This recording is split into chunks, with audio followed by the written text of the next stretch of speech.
Well,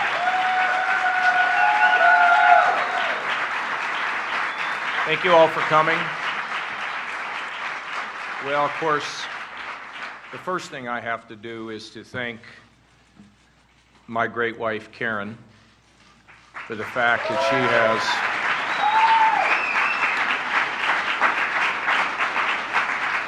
she has endured my political career and also, of course, accentuated it. There's nobody like Karen. She's charismatic. She walks into a room and people fall in love with her.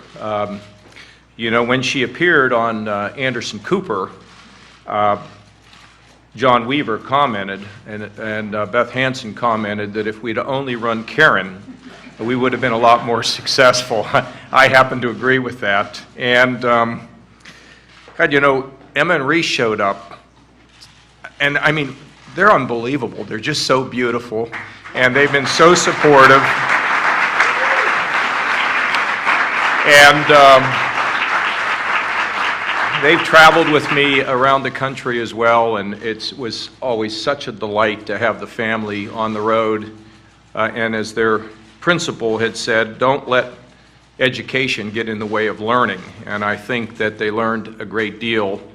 And of course, I want to thank the Worthington Christian staff, and particularly Buzz Imboden, for their patience and willingness to kind of look after our family. It was terrific. Our staff, nobody has ever done more with less in the history of politics than what this staff has done. I mean, it's kind of always been this way. It's been a mystery to me, other than to say that I like to think that they think that they've been part of something bigger than themselves. And we all want to be part of something bigger than ourselves. And I think we do it with honesty and integrity. And as a result, I think I know, and I sure hope and pray that they feel that this experience that they have had in this campaign has improved and in some way changed their lives for the better. And so I'm looking forward to being able to spend more time with them. The volunteers, just amazing. I don't know how many, 800 people we had. Is it 800 people that went to New Hampshire? People who went to Michigan. People were in South Carolina. I mean, I would show up places and there were like people I knew. And I'm like, why are you here? And,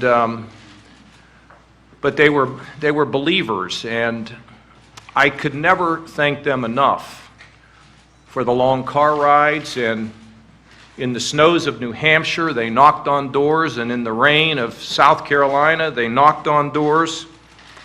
They really gave of themselves. My mother used to always say, never forget the volunteers, Johnny. And they were always the ones that have given me the octane, the fuel to be able to carry out my purpose. And I want to thank the people who gave the money, the financial resources. We never had all the money we wanted. We were probably outspent by 50 to 1. But we were never, ever daunted in that. And we just got up every day and did the best we can. And of course, a big thank you goes to Beth Hansen, who was the campaign manager and did everything that she could possibly do. Oh, and my dear, dear friend, Doug Price, who,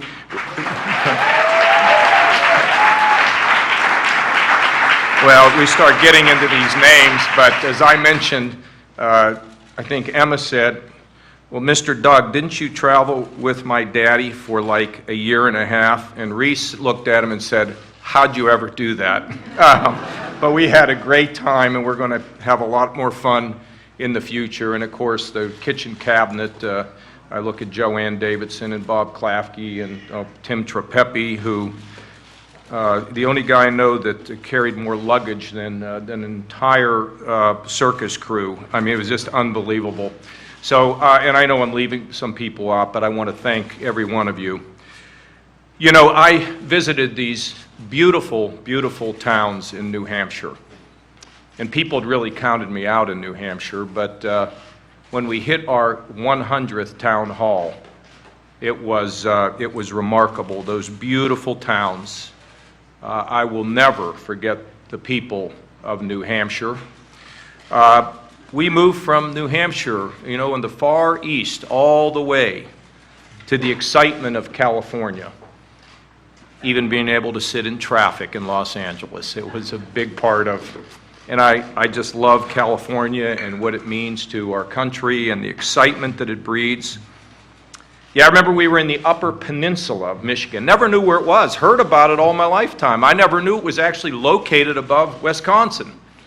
And we landed, and I remember everybody was looking at their phones, and I said, would you all please put down your phone, because this is a winter wonderland. This is magical, what we're seeing here, what the good Lord has given us. To the energy of Miami Beach, Florida, for one of the last debates, and you know, it was interesting. They didn't think I could make any debate, and I made all 13 of them. In fact, won a couple of them. As for my beloved Ohio, the people here, I cannot tell you how much I appreciate the opportunity that you've given me to be a leader in this state. The people of Ohio have given me the greatest professional experience of my lifetime. I've tried to pay them back, and last night in Cleveland, a woman, African-American woman, said, you made promises and you kept them. And that's why I'm here tonight, because I believe in you, that you brought our people together. Well, it only happened because the people gave me a chance. And everywhere I went in America, I told the people about our beautiful, beloved state and held Ohio high.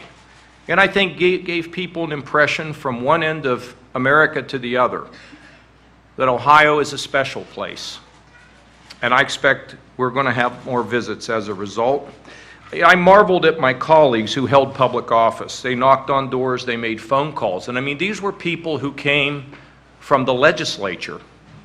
I mean, when you're an executive and you have to deal with the legislature, it's not always peaches and cream.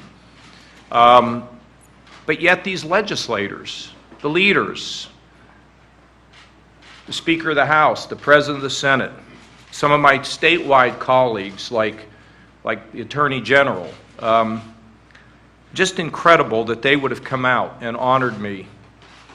Frankly, I was so humbled by the fact that they came and they loved me. They encouraged me. The people of our country changed me. They changed me with the stories of their lives. Oh, we all remember that hug in South Carolina from that young man who had found despair and then found hope somehow. And he just wanted to give me a hug. And the country marveled. But you know, that was one of a series of these things that had happened. A gentleman showed up in New Hampshire. He said, I don't think I warned my son enough about the dangers of a certain type of cancer, and now he has it, and I'm blaming myself. And he put his arm around me and cried. And I said, sir, it's not your fault. You didn't do anything wrong. You're a great father. You come here all the way from New York to tell me about this. Take the load off of your shoulders. He wrote us a letter saying that little conversation made a difference with him. And when we went to New York, months later, standing at the rope line, was that man. He said, I want you to know my son's doing much better. And I wanted to be here to thank you for taking the time with me. We were in a a hall in Michigan, and a woman stood up and showed a picture of her son who had taken his life. We talked about faith, talked about her son and where he was, and everybody in that hall embraced that woman and made her feel that she was not alone. See, stories like this occurred all across our country. And I think it's frankly because, for whatever reason, God gave me the grace to make people feel safe and comfortable. And they came to these town halls, they were absolutely magic. You know, I've learned something, folks, everyone here, that we all need to slow down our lives. Slow down our lives and listen to those who are around us. Look, let me be clear. We all know that economic growth is imperative to the success of our country.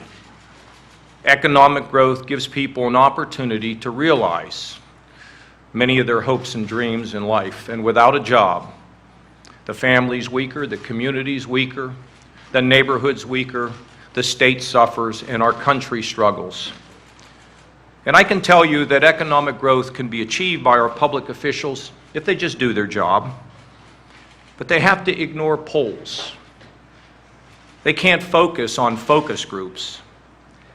And they have to overcome the fear of re-election or criticism. See, the formula is simple and it works. It is common sense regulations that don't crush our small businesses, because that's where our kids get their work now, increasingly. That's the fastest area of job growth. We know we need to lower taxes for individuals. And we have to cut taxes for our businesses so they start investing in America and not some country located in Europe. And we need a realistic path to balance the budget. And frankly, nothing more imperative than a balanced budget amendment to the Constitution to force the Congress to do their job. And we have to keep in mind that we need to shift power, money, and influence from government back to the people wherever we live. And we have to begin to run America again from the bottom up. However, the spirit, the essence of America lies in the hearts and souls of us. You see, some miss this message. It wasn't sexy. It wasn't a great soundbite. But I saw a young lady. I saw a young lady in Philadelphia who came to me and said, "I'm a producer on a major cable show, and I watch your town halls and talk about the spirit of our country and my role." And she said, "You've affected my life." You see, I believe we all need to live a life bigger than ourselves. Yes, we need to live a life a little bit bigger than ourselves. We need to reach out to help lift someone else, because you know what?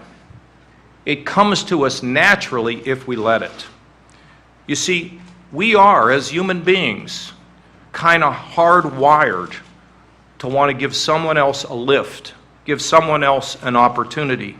And when we reach out, it's so interesting, and when we reach out and help someone else, you see, what it does is it opens us, ourselves, to recognizing and receiving the help that we need in our lives. It's a virtuous circle. When we help someone else to rise, it opens us up to receive the things that we need in our lives, regardless of who we are.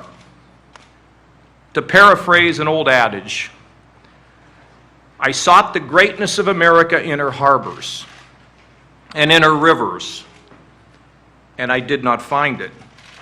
I sought it in her fertile fields and boundless forests, and did not find it. I sought her greatness in her halls of Congress, and I did not find it.